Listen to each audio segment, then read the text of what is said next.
Hello, എല്ലാവരും എന്നെ എടുക്കുവാണോ? എല്ലാവരും ചോറൊക്കെ ഉണ്ടോ? എന്തൊക്കെയുണ്ട് എല്ലാവർക്കും വിശേഷങ്ങളൊക്കെ?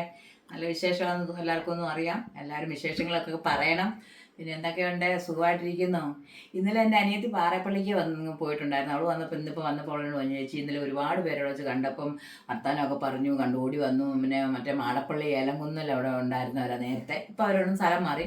അവരൊക്കെ വന്ന് കണ്ടു, വർത്താനം പറഞ്ഞു എന്നൊക്കെ പറഞ്ഞു. അതുകൊണ്ട് ഞങ്ങൾ എവിടെ പോയാലും നമ്മളെല്ലാവരും അറിയുന്നുണ്ട്, നമ്മളെ കണ്ട് സംസാരിക്കുന്നുണ്ട്. അതൊക്കെ ഞങ്ങൾക്ക് ഒത്തിരി സന്തോഷമാണ്. ഞങ്ങളും പോയപ്പോൾ അതുപോലായിരുന്നു. ഞങ്ങളും പറപ്പള്ളി പോയപ്പോൾ അതുപോലായിരുന്നു. ഞങ്ങളെ ഓരോ ആൾക്കാർ ഓടി വന്ന് കണ്ടു. ഇന്നലെ ഞങ്ങൾ വോട്ട് ചെയ്യാൻ പോയപ്പോൾ അതുപോലെ ഞങ്ങൾ വടക്കേക്കരയിൽ വോട്ട് ചെയ്യാൻ പോയപ്പോഴത്തേനെ വടക്കേക്കര ഒരു ബേക്കറിയിൽ നിന്ന് ഒരു കൊച്ചു ഓടി വന്നിട്ട് കുടുംബത്തിലെ അമ്മയും കുഞ്ഞും എല്ലാം ചോദിച്ചുകൊണ്ട് കേശുവിനെ വന്ന് എടുത്തു. കേശുവായിട്ട് വർത്താനമൊക്കെ പറഞ്ഞു. നമുക്കതൊക്കെ ഒത്തിരി സന്തോഷം. നമ്മളെല്ലാവരും അറിയുന്നുണ്ടല്ലോ. നമുക്ക് നമ്മുടെ ഇവിടെയുള്ള 2-3 പേര് അറിയാവുന്ന ഉള്ള ആൾക്കാരായിരുന്നു നമ്മളെ. ഇപ്പം നമ്മളെല്ലാവരും അറിയുന്നത്. എങ്ങോട്ട് ഇറങ്ങിയാലും എല്ലാവർക്കും നമ്മളെ ഭയങ്കര ഇഷ്ടമാണ്. പിന്നെ എന്താ, എല്ലാവർക്കും സുഖമായിട്ടിരിക്കുന്ന എല്ലാവരും. നമുക്ക് ചോറൊക്കെ ഉണ്ടാക്കാം. വേറെ പ്രത്യേകിച്ച് വിശേഷങ്ങളൊന്നുമില്ല. ഇതൊക്കെ തന്നെ ഇന്നത്തെ വിശേഷങ്ങളെ. നിങ്ങളൊക്കെ പിന്നെ ഞങ്ങളെപ്പോഴും ചോറ് മാത്രമാണോ കാണിക്കുന്നത്? തള്ള എന്നൊക്കെ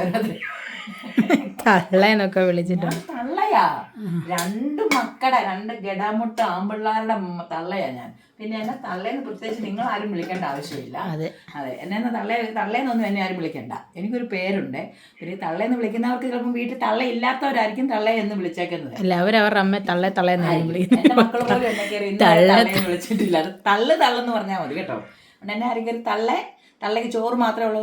എടാ, ഏറ്റവും നമുക്ക് വേണ്ടത് അന്നമാണ്. ഈ ചോറിൽ നമ്മൾ ജീവിച്ചിരിക്കത്തില്ല, അത് ഓർത്തോണം കേട്ടോ. ഈ തള്ളേന്ന് വിളിക്കുന്നവരെ ഞാൻ ഒന്നും മിണ്ടാതിരുന്നാൽ ശരിയാകത്തില്ല. പിന്നെയും അങ്ങ് പറഞ്ഞുകൊണ്ടിരിക്കും അല്ലേ.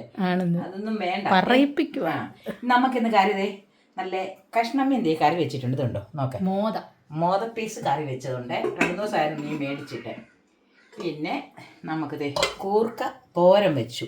അതെ, കൂർക്കത്തോരനാണ് നമുക്ക്. കൂർക്കത്തോരനും മോദക്കറി, പിന്നെ മാങ്ങാച്ചാറ്. ഇതങ്ങ് മാറ്റാം. ഇന്നലത്തെ മുളകിൻ്റെ മാങ്ങ അച്ചാറ്.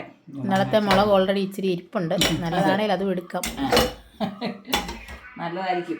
പിന്നെ പപ്പടം. നമുക്ക് ഇതൊക്കെയാണ് ഇന്നത്തെ നമ്മുടെ കറിയെ. കഷ്ണമീൻ കറി വെച്ചു, കൂർക്കത്തോരന്, മാങ്ങാച്ചാറ്, പപ്പടം. ഇതൊക്കെയാണ് കറിയെ.